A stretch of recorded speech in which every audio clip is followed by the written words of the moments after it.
Hello everyone, আজকে আমি দেখাবো টুনা মাছ দিয়ে কী করে সাউথ ইন্ডিয়ান স্টাইলে একটি কারি রান্না করা যায়। যারা আমার চ্যানেলে নতুন এসেছেন তারা চাইলে সাবস্ক্রাইব করে রাখতে পারেন যাবতীয় আপডেটের জন্য।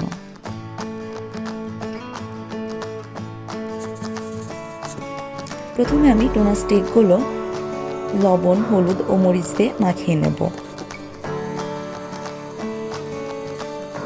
এরপর একটি পাত্রে 3 চামচ তেল দিয়ে সেখানে টুনাগুলো এভাবে করে ময়দা দিয়ে মাখিয়ে তারপর ভেজে নেব। আমি ময়দা দিয়ে মাখাচ্ছি কারণ এই টুনাগুলো আমি ফ্রোজেন থেকে কিনেছি, তাহলে টুনাগুলো নরম হয়ে যাবে না। দুই পাশে ভালো মতো উল্টে পাল্টে ভাজার পর আমি টুনাগুলো আলাদা একটি পাত্রে তুলে রাখবো। এরপর বাকি যে তেলটা আছে সেখানে আমি দিয়ে দেব গরম মশলাগুলো।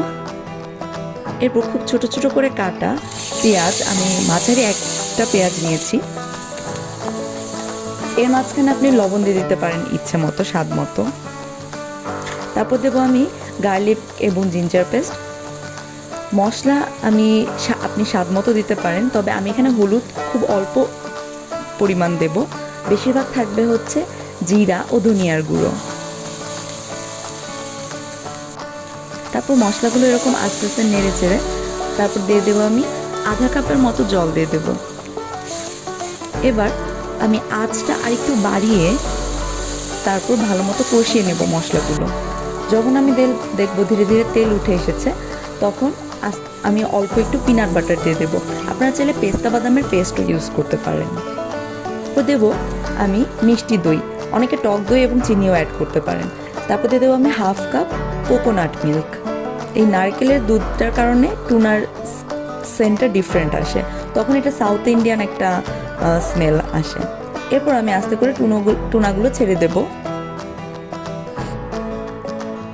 তারপর ঢেকে আমি অল্প আঁচে রেখে দেব 5 মিনিটের মতো।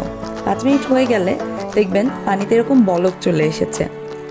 এরপর আবার মাছগুলোকে আস্তে আস্তে উল্টে দিবেন, এতে করে ঝোলটা খুব ভালো করে মাছের সাথে মিশে যায়।